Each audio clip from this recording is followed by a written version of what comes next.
I found several key things that are common to all useful practices. Now, there's a lot of different variables at play. I'm going to go through just a few here. And in particular, I'm going to go through 3 different brain networks. These 3 brain networks are the default mode network, the central executive network, or the frontoparietal network, and the salience network. Now, before we go into detail, let me backtrack here a little bit and explain what brain networks are and why they are relevant to the psychology of awakening. Brain networks refer to different areas of the brain that work together in an interconnected fashion towards attaining a certain goal or a certain level of functioning. Now, brain networks, there are many different kinds, but the 3 that I mentioned are the most relevant.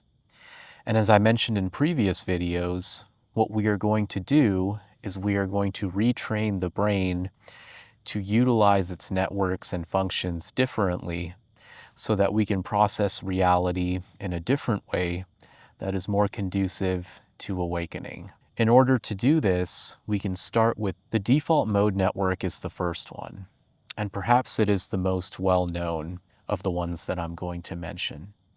The default mode network refers to the brain network that is most active when we are not actively attending to anything. I know this sounds a little bit strange, but our brain is always active.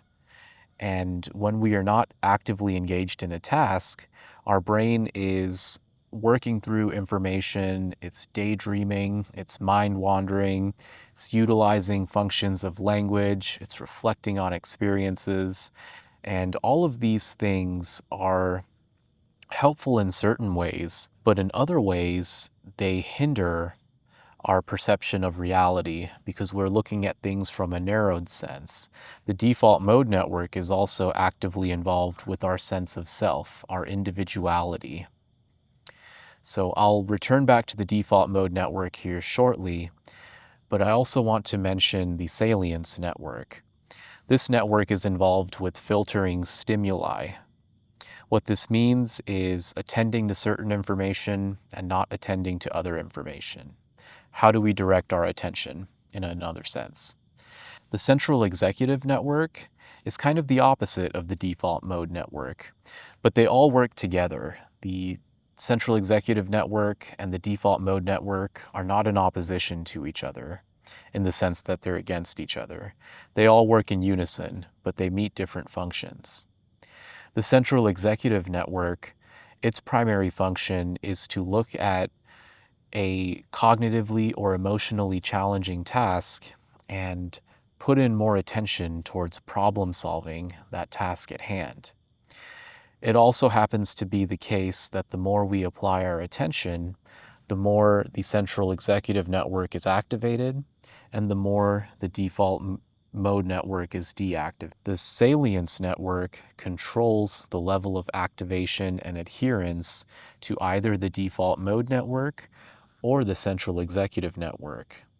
So hopefully this comes together a little bit, because as you can see with meditation practices, what we are doing is we are training attention, and more specifically, we are training our way to utilize this central executive network in such a way that the default mode network is also silenced. You will see in many different spiritual practices, there are common themes in terms of what this is experientially like. There might be wording such as, in a place free from sensual pleasures, in a place that's free from hindrances of the mind, using meditative practices to become still from distractions of the mind. All of these things are talking about separation from adherence to this default mode network.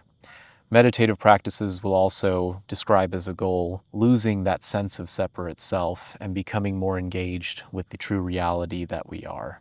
So with the default mode network, what we find is that for pretty much everybody, it is overly active. And this is reinforced for a number of different reasons, which I won't get into here. But it's important to know here that the default mode network is overly active for most individuals. And in order to attain awakening, in order to find freedom from psychological suffering, we need to train not only the central executive network, but our ability to switch between the two through the Salience Network.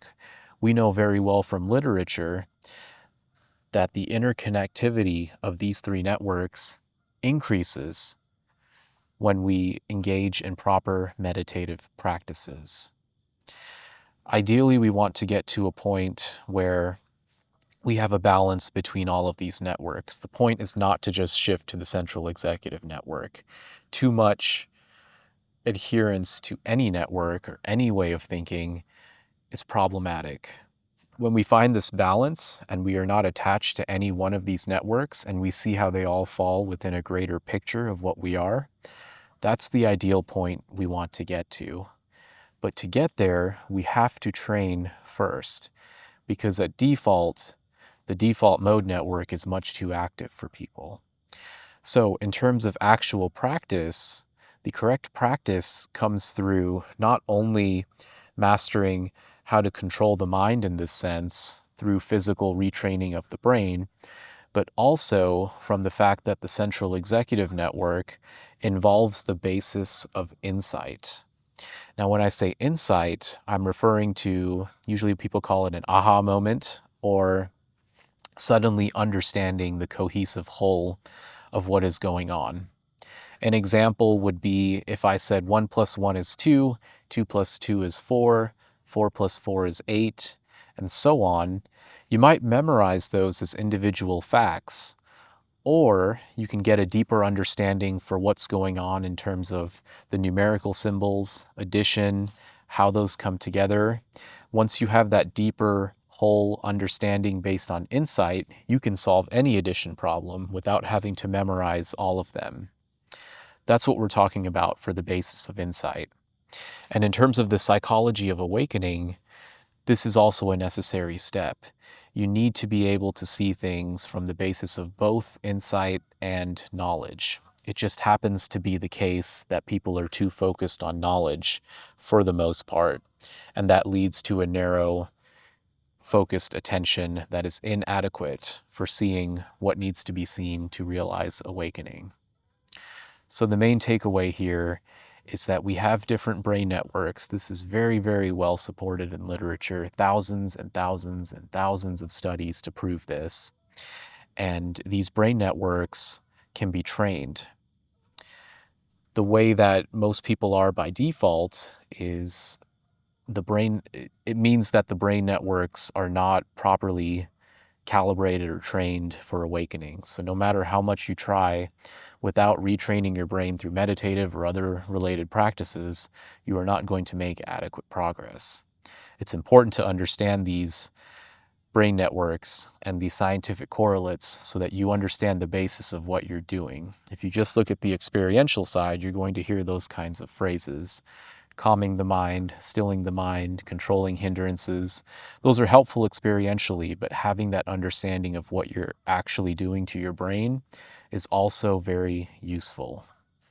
So, key takeaways here: many different networks of the brain. These three are the most important, at least in terms of what we're talking about right now. Controlling that default mode network, which by the way is very closely correlated to a whole variety of psychological disorders. Controlling the default mode network, training the central executive network, and also training the Salience network so that we can direct our mind how we want to instead of the other way around, because otherwise our mind tells us how we should be directed, and that's where we see psychological suffering arise. The type of training that you go through will also control the sense of self, in the sense that as you deactivate the default mode network, this sense of separate self dissolves. I will save that for another video so that we're not going on too long here. So in conclusion, understanding those different brain networks and how they relate to what is being experientially described through meditative and spiritual practices will help you get a more holistic picture of how to engage in correct practice.